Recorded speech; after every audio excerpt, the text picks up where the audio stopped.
Good morning. I want to again thank the leadership of this committee for including the Energy and Commerce Committee in this hearing. Dr. Fauci, the recent revelations that Dr. Morenz, a senior advisor, and your Chief of Staff, Greg Folkers, routinely evaded federal records laws, including the Freedom of Information Act, or FOIA, and those were a shock. That was a shock. I've been doing oversight now for over 14 years, or right at 14 years, and the scale of the effort to evade FOIA by some at the National Institute of Allergy and Infectious Diseases, or NIAID, has surprised even me. These men were among your most senior and trusted staff at an agency you led for nearly 40 years. They worked for you for decades. Your calendars show that you met with them multiple times a week during the pandemic. You co-authored dozens of papers with Dr. Morenz. He directly implicates you. Even the head of the NIAID FOIA office was apparently in on some of this conspiracy. And I know my colleagues on the other side love to say we're always talking conspiracy, but when the facts lead you there, whether you knew about it or not, when the facts lead you that your agency was involved in some form of a conspiracy related to COVID origins, we have to follow those facts.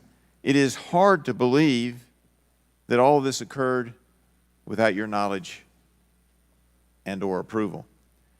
In civil law, when one party has destroyed or refuses to produce evidence that's within its possession, a jury is allowed to draw an adverse inference that the information destroyed or not produced was unfavorable. Therefore, until we get a full accounting of all of the communications among NIAID's leadership, it's reasonable for us to assume that missing information would mirror the private doubts expressed by so many virologists and other scientists related to your public positions.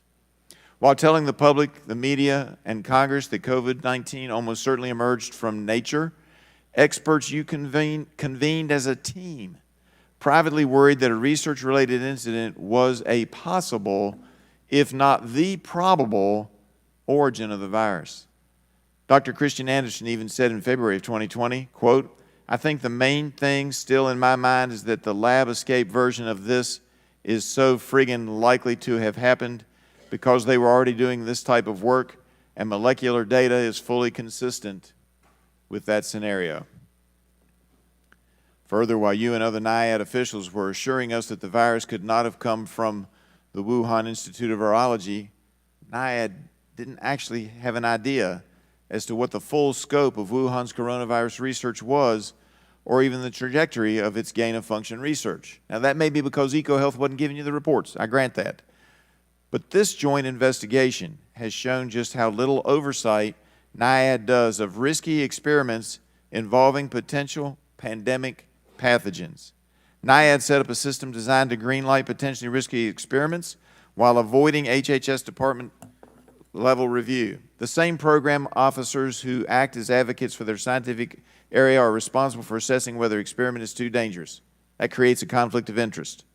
I think that means that when an agency is taking the final approval, we ought to take that final approval away from the agencies like NIAID that fund it. Thank you, Mr. Chairman. I yield back.